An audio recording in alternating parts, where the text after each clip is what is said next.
ভালো দিন পার করা, খারাপ দিন পার করা, এই যে একটা লম্বা অভিজ্ঞতা, এই অভিজ্ঞতার রাস্তাটুকু অন্যান্য অনেক রাজনৈতিক দলের হয়তো অন্য ধরনের অভিজ্ঞতা বা এই লাইনের অভিজ্ঞতা না।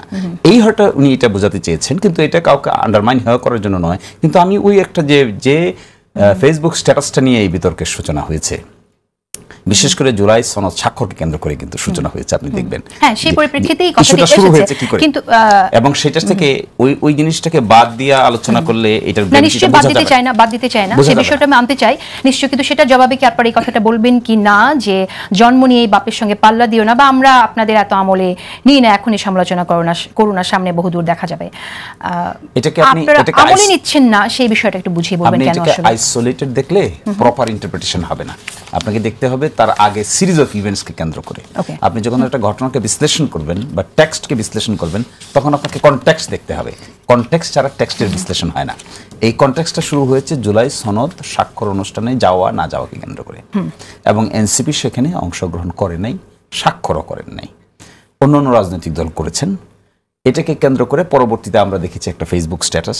এই ফেসবুক স্ট্যাটাসে একটা দলের প্রধান কতগুলো কথা বলেছেন, কথাগুলো আমি বলতে চাই না, শব্দগুলো আমি আলোচনার মধ্যে আসবে, আপনি বলতে পারেন। এই শব্দগুলো উচ্চারণ করেছেন, কার কি ভূমিকা ছিল না ছিল উচ্চারণ করেছেন। ওই ফেসবুক স্ট্যাটাসটাকে আমার মনে হয়েছে আরেকটু শালীনতা বজায় রেখে দিলে ভালো হতো। আমি কাউকে ফেসবুক স্ট্যাটাস দেওয়া থেকে বিরত থাকতে হবে এই কথা বলছি না, এই কথা আমি বলবো না কোনোদিন। এটা তার ব্যক্তিগত স্বাধীনতা, ফ্রিডম অফ এক্সপ্রেশন তার আছে। কিন্তু আমি মনে করি শব্দ চয়ন করার ক্ষেত্রে আমরা যদি কেয়ারফুল হই, তাহলে এই বিতর্কগুলো অটোমেটিক এড়ানো যায়। এই ধরনের কড়া শব্দ ব্যবহার না করেও তো ক্রিটিসাইজ করা যায় না। এটি তো আর্ট অফ পলিটিক্স আছে না একটা। কিন্তু যদি কোনো নেতা বা কোনো দল আপনাদের এই ভূমিকাকে, সংস্কার যখন আলোচনা চলছে তখন এই ভূমিকাকে যদি প্রতারণা মনে করে সংস্কারের সাথে, তাহলে সেটা তারা তো স্পষ্ট বলতেই পারে, সেই স্বাধীনতা তো তাদের সামনে মনে আসি। দেখেন ফেসবুক স্ট্যাটাসটা দেখেন, শুধু প্রতারণা না, দেখেন কতগুলো ভুল তথ্য আছে। আচ্ছা, এবং জলজ্জান্ত আমরা যেখানে হাজির ছিলাম, আমি যেখানে কন্ট্রিবিউট করেছি, সেই সমস্ত ব্যাপারে ফ্যাকচুয়ালি কত ইনকারেক্ট কথা দেখেন। আচ্ছা, এগুলো থাকতে হয় না, আমারও থাকতে হয় না। আমি যদি ভাই সম্পর্কে ঐকমত্য কমিশনে আমার সালাউদ্দিন ভাই কি বলেছেন আমি দেখিনি, বিটিভিতে দেখা যায়নি এটা। এখন আমি যদি ওনার সম্পর্কে একটা ডিরোগেটরি কমেন্ট করি, আমি ঠিক হবে আমার না অ্যাডভোকেট শেষিমণি। কিন্তু এটা তো সত্যি যে যখন কিনা আলোচনা চলছিল তখন আপনারা 106 এর আন্ডারে এই সরকারি অন্তর্বর্তী সরকারি আপনার অসাংবিধানিক সেই কথাটা নিয়ে এসেছেন, সেটা কিন্তু নাহিদ ইসলাম বলেন। এটা আমি অ্যাড করছি, যেটা এই সংস্কার চলছে, সবাই আপনার এই সরকারের অধীনে একটি নির্বাচনের দিকে তাকিয়ে আছে, ঠিক সেই মোমেন্টে আপনি এমন আলোচনা নিয়ে আসলেন যে এই সরকারটাই অসাংবিধানিক।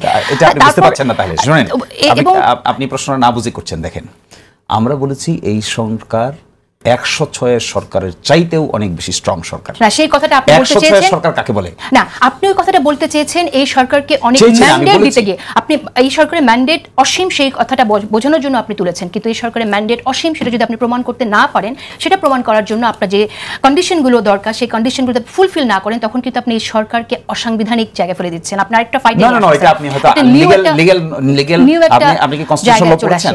আমি এই জায়গায় কনস্টিটিউশনাল ল অবশ্যই কিছু তো জানি, কিছু তো করতেই হচ্ছে আমাদের পেশার জন্য। 106 মানে কি? 106 is an advisory jurisdiction. What does it mean?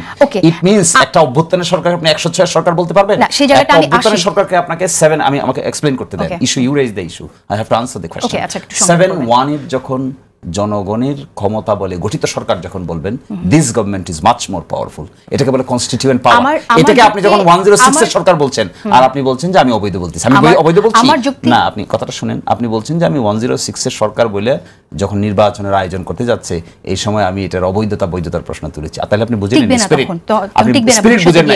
বরং আমরা বলছি এই 106 এর সরকারের চাইতেও আর্টিকেল 7 অনুযায়ী গঠিত গণ অভ্যুত্থানের সরকার দুনিয়ার যে কোনো সরকারের চেয়ে পাওয়ারফুল। প্রশ্ন উঠেছিল সরকারের ম্যান্ডেট কি? ওকে, আই গট ইট। কিন্তু এই সরকার তো 106 অধীনেই গঠিত হয়েছে, এবং সেই প্রশ্নটা আপনি এমন সময় নিয়ে এসেছেন যখন আসলে অনেক দূর, অনেকটা পথ চলে গেছে। 106 গঠিত হয় নাই, 106 গঠিত হয়েছে। এটা হলো পপুলার ইনফরমেশন পেয়েছেন। পপুলার ইনফরমেশন পেয়ে এটার পিছনে এই যে চিলে কার নিয়ে গেছে, সকলে ধরতেছে চিলে কার নিয়ে গেছে, কেউ একবার হাত দিয়ে দেখে না যে আসলে কান জায়গায় আছে কি জায়গায় নেই। 106 এর অ্যাডভাইজারি অপিনিয়নটা দেখেছেন, পড়েছেন? আটলাইনের অ্যাডভাইজারি। তার মানে আপনি বলতে চাইছেন যে সরকারের বৈধতা নিয়ে কোনো প্রশ্ন ছিল না? বৈধতা নিয়ে কোনো প্রশ্ন নাই, কিন্তু বৈধতাটা মাচ মোর স্ট্রঙ্গার। 106 এর আশ্রয়ের আর্গুমেন্ট যারা করেন তারা সরকারকে উইক করছে। সরকার তো মাচ মোর স্ট্রঙ্গার। সেটা গণ অভ্যুত্থানের সরকার হিসেবে কনস্টিটিউশনের জুরিসপ্রুডেন্সের ভিতরে 7-1 এর অধীনে যে সরকার গঠিত হবে। আমরা যে জায়গাটায় ছিলাম সেখানে যদি আসি, আমি জানি যে এই বিষয় আলোচনা করলে অনেক সময় লাগবে। সেটা হচ্ছে যে আমি কেন এই প্রসঙ্গটি তুললাম, নিম্নকক্ষের আলোচনা, নিম্নকক্ষে পিয়ারের আলোচনা, এমনকি যে 106 এই আলোচনাগুলো দিয়ে আমার কাছে মনে হলো যে তখন সংস্কার কমিশনের আলোচনা যেন একটু টলমলে হয়ে গেল, কোন দিকে যাবে ঠিক গতিটা হারিয়ে ফেললো। সেই জায়গা থেকে আমি প্রশ্নটি করেছিলাম। তখন এই গতি পেলো, আসলে হারালো না, তাই কি? তখন এক্সাক্ট গতি পেলো, আপনি না বোঝার কারণে বলছেন। আচ্ছা ঠিক আছে, আমি সালাউদ্দিন শিফা, তাহলে আপনারা কেন না বুঝে এই ধরনের মন্তব্য করলেন বা নাহিদ ইসলাম কেন এরকম মন্তব্য না বুঝে করলেন, সে প্রশ্নটা শুনে নিই। আপনাকে ধন্যবাদ, এবং আমার সাথে উপবিষ্ট বিজ্ঞজীবী যারা আছেন, বিশেষত সুপ্রিম কোর্টের আইনজীবী, আমার শ্রদ্ধা ডিপার্টমেন্টের বড় ভাই শিশুমন্দির ভাই সহ যারা উপস্থিত আছেন, সবাইকে আমার পক্ষ থেকে সালাম এবং শুভেচ্ছা। তা আসলে যেহেতু পিতা পুত্র নিয়ে আপনাদের আজকে এই টপিক, সো আসলে বয়স হিসাবে আমি যেটা দেখলাম বর্তমান বাংলাদেশের পলিটিক্যাল এই যে পুরো স্পেকট্রাম, বয়স হিসেবে আসলে জামাত ইসলামী হচ্ছে সর্বপ্রাচীন। তো সেক্ষেত্রে তারা আসলে বাপ না, বরং দাদার ভূমিকা পালন করতে পারে। কারণ তারা প্রায় 1940-এর দশকে না 50-এর দশকের মধ্যে 1900 তখন তাদের 1941 সালের প্রতিষ্ঠা। আবার নতুন করে দেখলাম যে কোনো একটা টক শোতে গণ অধিকার পরিষদের রাশেদ খান বলতেছে যে আমার জন্ম না হইলে এনসিপি জন্ম হইতো না, রাশেদ খান বলতেছে আর কি।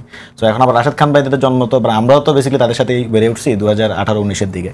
তো এখন তাদের মধ্যে একটা ফাইট হইতে পারে আর কি, গণ অধিকার এবং জামাতের মধ্যে। তারপর যেটা তারা ফিক্স করতে পারে, যারা জয়ী হবে তারা মোটামুটি দাদার আসন কিংবা নাতির আসন ক্লেম করতে পারে আর কি।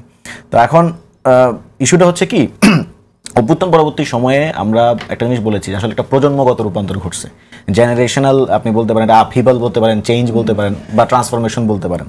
তো এই জেনারেশনাল চেঞ্জের মধ্যে আপনি দেখবেন যে এই পুরো স্পেকট্রামের লীগ আমাদেরকে কীভাবে ট্রিট করতো। লীগ আমাদেরকে মনে করতো যে এরা বাচ্চা কাচ্চা, হ্যাঁ এদেরকে এত গুরুত্ব দেওয়ার কিছু নাই। মোটামুটি লীগ ব্যস্ত ছিল, যেটা গোয়েন্দা বিভিন্ন রিপোর্টে পরবর্তীতে অভ্যুত্থান পরবর্তী বিভিন্ন আমরা রিপোর্টে পড়েছি, তারা আসলে ব্যস্ত ছিল যে এখানে বিএনপি জামাত সহ যারা বড় বড় রাজনৈতিক দলগুলো আছে প্রতিষ্ঠিত, তাদের এই সকল ঝড় ঝঞ্ঝাট মোকাবেলায় তারা ব্যস্ত ছিল। তারা ভাবে নাই যে এরকম ক্যাম্পাসগুলোতে স্টুডেন্টরা এভাবে তারা নতুন করে সংগঠিত হবে।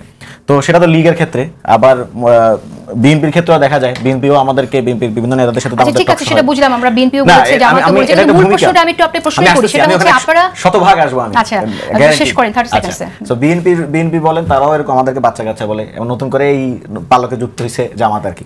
তো কিছুদিন আগে চিলির সোশ্যাল ডেভেলপমেন্ট মিনিস্টার সাবেক, ওনার সাথে ওনারা একটা এনজিও চালান আর কি। তো কোনো এক কথার ফাঁকে তাদের সাথে যোগাযোগ ছিল। তারা আসলে 2011 সালে তাদের স্টুডেন্ট প্রটেস্টের নেতৃত্ব দিয়েছিলেন আর কি। তো তার সাথে এই অভিজ্ঞতা শেয়ার করলাম যে আসলে এইটা কি কমন প্র্যাকটিস কিনা। তো উনিও বললেন যে হ্যাঁ, যে কোনো আপরাইজিং এর পরে ওনারা যখন আপরাইজিং করছেন চিলিতে, ওনারা তখন বাচ্চা কাচ্চাই ছিলেন, স্টুডেন্টই ছিলেন। পরবর্তী দিনে যখন রাষ্ট্র ক্ষমতা গ্রহণের প্রক্রিয়ায় গেলেন, তখন ওনাদেরকেও বেসিক্যালি বাচ্চা কাচ্চা হিসেবে ট্রিট করা হইতো। এখন তাহলে আপনি গর্বিত না, গর্বিত বলতে এটা কমন প্র্যাকটিস আর কি, মানে পুরো পৃথিবী জুড়ে এটাই কমন প্র্যাকটিস। জেনারেশনাল চেঞ্জেস এর পরে মোটামুটি প্রবীণরা যারা প্রতিষ্ঠিত রাজনৈতিক দলগুলো আছে তারা এভাবেই ট্রিট করে। এখন আপনি যে প্রশ্নটা করছেন সেখানে আসি। আচ্ছা প্রশ্নটা শেষ করি আমি, সেই পিআর নিয়ে কথা বলবেন, কিন্তু আরেকটি কথা আমি বলি, সেটা হচ্ছে যে এই যে মুরব্বিয়ানা দেখাচ্ছে, আপনি যেটা বললেন সেটা ক্ষেত্রে, জামাতের ক্ষেত্রে যদি বলি, অনেকেই বলে যে জামাতের অনেক সহযোগিতা আছে এই এনসিপির যখন শুরু হলো তখন, এমনকি এনসিপির সারা বাংলাদেশে যে ধরনের প্রোগ্রাম করেছে সেই প্রোগ্রামেও জামাত থেকেই কর্মীদেরকে সেখানে পাঠানো হতো লোকবল দিয়ে। তো সেই জায়গায় কি আপনাদের সেই কারণেই কি এই মন্তব্য করার মতো অবস্থায় তারা গেছেন কিনা? এটা আসলে কেমন যে আমরা যখন বিএনপির নেতাকর্মীদের বিরুদ্ধে কিছু বলি, তখন তাদের জায়গা থেকে প্রচার করা হয় যে এরা জামাতের হয়ে কাজ করে। আবার এখন জামাতের এই যে ন্যারেটিভের বিরুদ্ধে যখন আমরা দাঁড়ালাম, তখন জামাতের পক্ষ থেকে বলা হলো আচ্ছা তার মানে বিএনপি থেকে আপনারা আসনের অফার তফার পেয়েছেন বা এরকম। সো দুই পক্ষ থেকে আমাদের এক ধরনের চাপ অনুভূত হয়। তার মানে আপনাদের সংগঠন যখন শুরু থেকে আপনাদের প্রতি শিবিরের বা জামাতের কোনো সহযোগিতা ছিল না, এই যে একটা আলোচনা আছে যে শিবির এবং সহযোগিতার প্রশ্নটা এখানে ভুল। কারণটা হচ্ছে আপনার বাংলাদেশের এই যে জাতীয়তাবাদী দল বিএনপি বলেন, জামাত ইসলামী বলেন, তারা তো প্রথম দিকে ভাবছে যে এটা একটা তরুণদের একটা প্ল্যাটফর্ম, এভাবে তো তারা ট্রিট করছে। এরপর আস্তে আস্তে বাচ্চা কাচ্চা এভাবে বলার দিকে গেছে আর কি। তো ফলে ওই যে মানে তরুণদের দল এভাবে দেখা, সুতরাং তাদেরকে স্পেস দিতে হবে, এরকম কথাবার্তা তো আমরা বিভিন্ন দল থেকেই শুনছি। সুতরাং এটা শুধু জামাতের ক্ষেত্রে হিসেবে সত্য না। আর আপনি পিআর আন্দোলন নিয়ে যেটা বলছেন, নাহিদ ইসলাম তার বক্তব্যে স্পষ্ট করে বলেছে যে আসলে এই পিআর আন্দোলনের মধ্য দিয়ে জামাতের এবং তাদের যারা এলাই আছে তাদের পিআর আন্দোলনের মধ্য দিয়ে যেটা হয়েছে ডিরেইল হয়েছে, আমাদের যখন কনস্টিটিউশনাল কিছু সাবস্ট্যান্টিভ ডিসকাশন হচ্ছে সেটা গিয়ে টেকনিক্যাল ইস্যুর দিকে ডিরেইল হয়েছে। এখন আপনি যদি ঐক্যমত কমিশনের আলোচনাগুলো দেখেন, শিশির মনির খুব ভালো বলেছেন, আসলে উনি যুক্ত হয়েছেন কিন্তু জামাত ইসলামের যে আলোচনা এগুলো শেষ দিকে যুক্ত হয়েছেন। তার আগে আমি জামাত ইসলামের যারা আলোচক ছিলেন ওখানে তাদের মাঝে ওই ধরনের কোনো কনস্টিটিউশনাল ভিশন দেখি নাই, এটাই সত্য। ওনারা যখন যুক্ত হয়েছেন তখন ওনাদের বক্তব্য শুনে আমাদের মনে হয়েছে যে না, এখন জামাত মোটামুটি ফাইট দিচ্ছে এই কনসেনসাস কমিশনে। তো এখন এটা এরকমও হইতে পারে যে শিশু মনির ভাই তো আসলে তরুণদেরকে প্রতিনিধিত্ব করেন বলেই তিনি বলেন। এখন তরুণদের প্রতিনিধিত্ব এখন হয়তো জামাতে ইসলামীও নিশ্চয়ই তরুণদেরকে হয়তো একটু দাবি রাখতে চায় তার দলের মাঝে, এটাও হইতে পারে। এখন জামাত তো আমাদেরকে নিয়ে পাঠাইছে, এখন পিয়ার না, এটা প্রথমে পাঠালে ভালো হইতো, শেষ দিকে পাঠাইলো। এখন আমরা যেটা বলেছি যে নিম্নকক্ষে পিয়ার এবং উচ্চকক্ষে পিয়ার মধ্যে কিছু মৌলিক তফাৎ আছে। উচ্চকক্ষে পিয়ার আমরা কেন চেয়েছি, তার কারণটা হচ্ছে উচ্চকক্ষে পিয়ারের মধ্যে দিয়ে আমরা কনস্টিটিউশনাল সেফগার্ডটা নিশ্চিত করতে চাইছি। উচ্চকক্ষে যদি পিয়ারই না হয় তাহলে উচ্চকক্ষের কোনো মানে হয় না, কারণ আপনি উচ্চকক্ষে পিয়ার না হলে নিশ্চয় নিম্নকক্ষে যে 2/3 পাইছে উচ্চকক্ষে তো সেও 2/3 পাবে।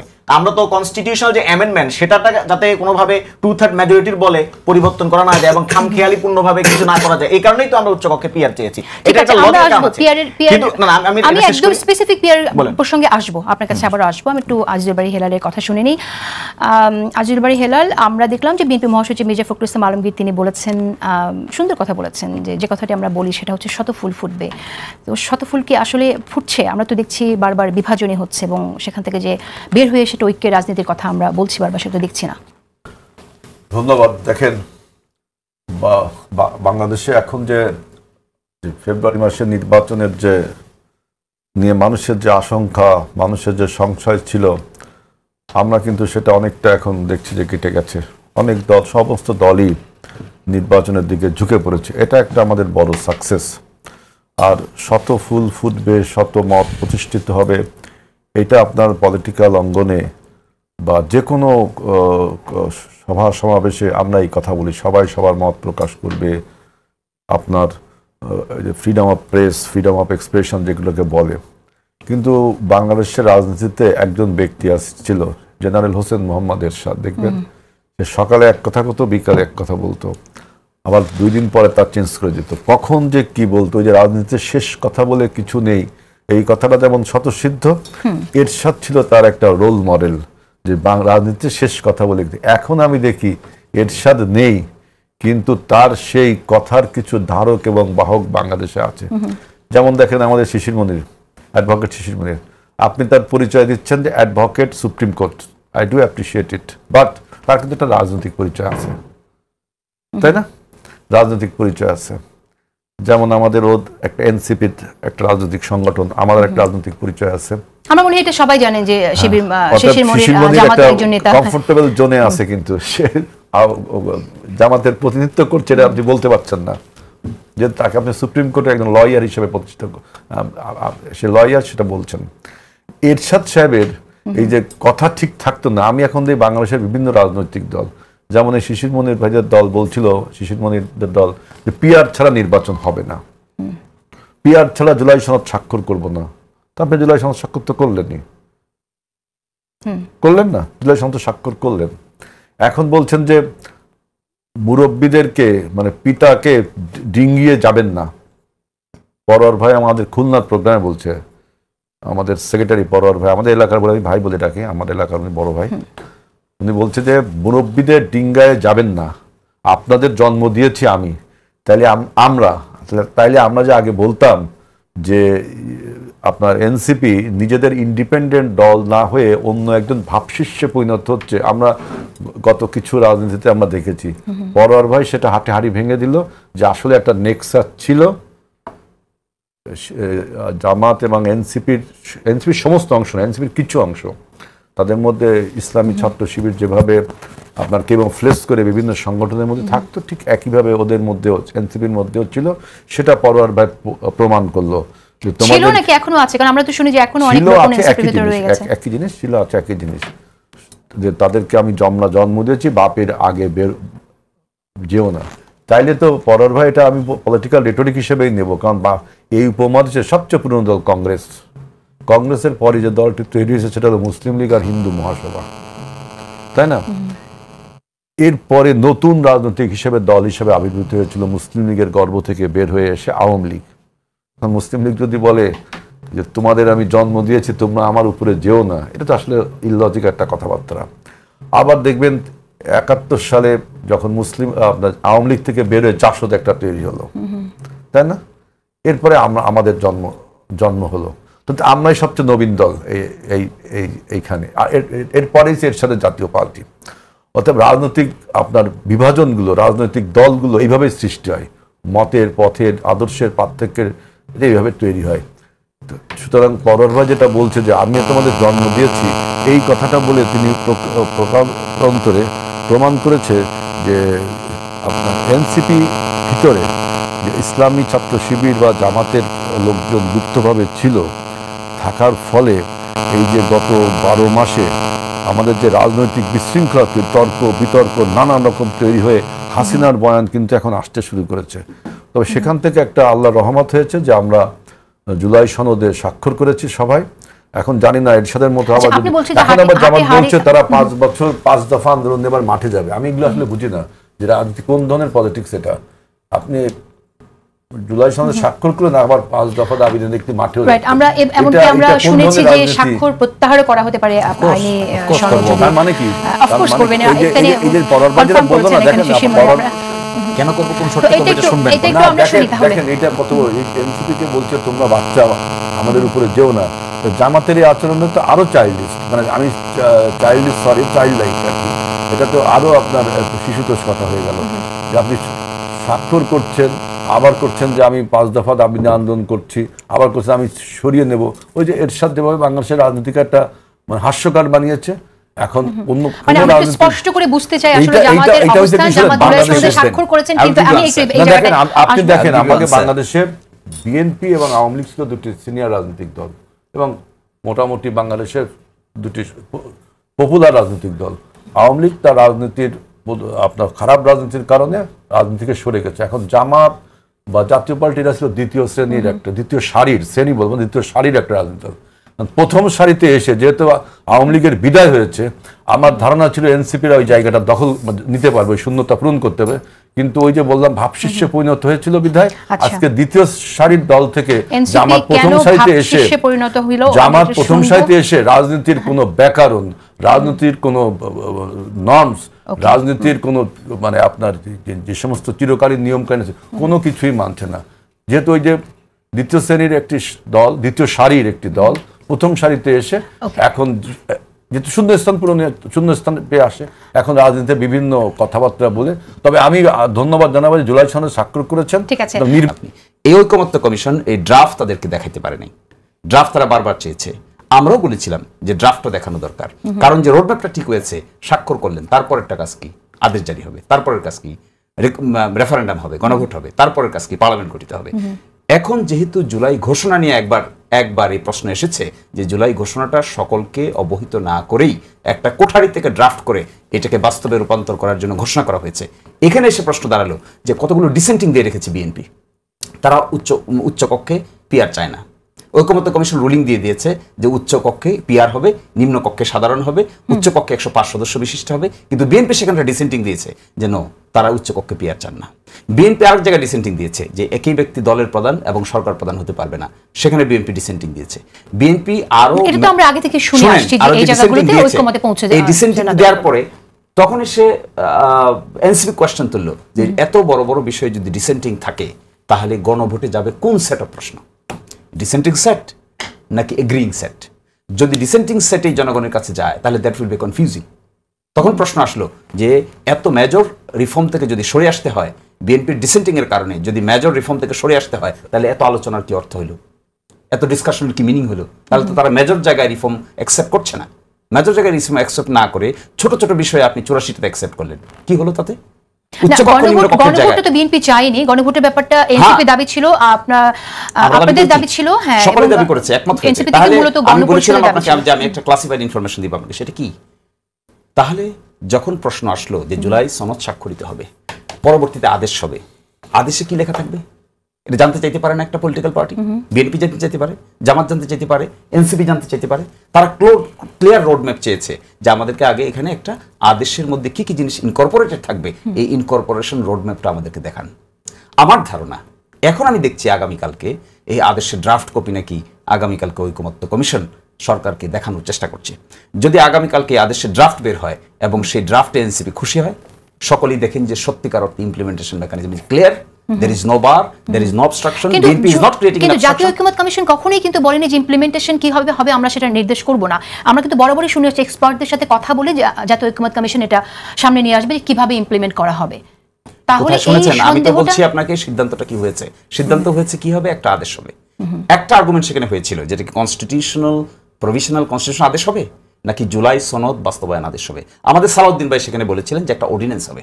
আমরা এখানে দিনব্যাপী আর্গুমেন্ট করেছি, করে বিএনপি তার অর্ডিন্যান্সের জায়গা থেকে সরে আসছে। কনস্টিটিউশনাল আদেশ না বলে তখন প্রশ্ন হলো এটাকে বলা হবে জুলাই সনদ বাস্তবায়ন আদেশ। এই জুলাই সনদ বাস্তবায়ন আদেশটার মধ্যে সুনির্দিষ্টভাবে লিখিত আকারে সুনির্দিষ্ট রোডম্যাপ থাকতে হবে। এটা যদি আগামীকালকে ঐকমত্য কমিশন দেয়, সরকারকে জমা দেয় কিংবা 2 দিনের মধ্যে জমা দেয়, আমার ধারণা এনসিপি সহ সকলেই জুলাই সনদে স্বাক্ষর করবেন। কিন্তু ওই সেফগার্ডটার জন্য হয়তো করেননি। ওই সেফগার্ডটা যেদিন তাদের সামনে আসবে, অতীতে যেহেতু জুলাই ঘোষণা নিয়ে একবার প্রতারিত হয়েছে বলে মনে হয়, কারণ ওই জুলাই ঘোষণাপত্রে অনেক গুরুত্বপূর্ণ জিনিস। আমি বুঝতে চাই যে আপনাদের যদি সন্দেহ থাকে তাহলে আপনারা স্বাক্ষর করলেন, সন্দেহ নেই স্বাক্ষর করলেন, ব্যাপারটা এরকম যে আপনাদের যদি সংশয় ছিল তারপর আপনারা স্বাক্ষর করলেন। আমাদেরকে আশ্বস্ত করেছেন যে এই প্রক্রিয়াটা তারা অবলম্বন করবেন। কিন্তু আপনি দেখবেন আশ্বস্ত করার পরও ওটা যেহেতু ছিল না, এই ক্লজটা যেহেতু ছিল না, তারপরে তাহলে আপনারা স্বাক্ষর কেন করলেন? এবং স্বাক্ষর করে এখন বলছেন আপনারা স্বাক্ষর প্রত্যাহার করতে পারেন। আশ্বস্ত হয়েছি, আপনি কি ইমপ্লিমেন্টেশন না হলে আপনি রাজি? ওকে, জুলাই সনদ ইমপ্লিমেন্টেশন না আপনি রাজি হবেন? ওকে, তাহলে আপনি আশ্বস্ত হয়েছেন। এনসিপি কেন আশ্বস্ত হলো না? বিএনপি কি বলতে চায়? না না, প্রত্যাহার কেন করা হবে? বিএনপি কেন বলতে চায়? প্রত্যাহারটা এখন জুলাই সনদে স্বাক্ষর করেছেন, এটা তো একটা ডেড হর্স। এই ডেড হর্সে স্বাক্ষর করে আমি কি করব যদি ইমপ্লিমেন্ট না হয়? যদি এটাকে একটা আদেশ দ্বারা ইমপ্লিমেন্টেশন প্রক্রিয়া না যাওয়া হয়, আমার তো ধরুন আপনিও হ্যাপি হবেন না, আমার ধরুন কেউই হ্যাপি হবেন না। এটা ইমপ্লিমেন্ট হবে কিভাবে, আদেশ দ্বারা কিভাবে ইমপ্লিমেন্ট হবে? সুনির্দিষ্ট আলোচনা হয়ে গেছে সেখানে রোডম্যাপ। কি একটা আদেশ জারি করবেন, এই আদেশের ভিতরে গণভোটের ফাউন্ডেশন থাকবে এবং কোন প্রেক্ষাপটে গণভোট হচ্ছে এটা থাকবে, এবং এই জুলাই সনদটার মেজর কনস্টিটিউশনাল রিফর্মগুলো আদেশের পার্ট। কোন প্রেক্ষাপটে গণভোট হবে? না, বাস্তবায়ন হবে আপনাদের কিভাবে? প্রস্তাবটা কি গণভোট কিভাবে হবে? আমাদের প্রস্তাব না, এটা তো ঐকমত্য কমিশন আমাদেরকে রোডম্যাপ দিয়েছেন। যখন রাজি হয়ে গেল সকলে যে গণভোটের মাধ্যমে এটাকে অ্যাকসেপ্ট করা হবে, বিএনপি প্রথম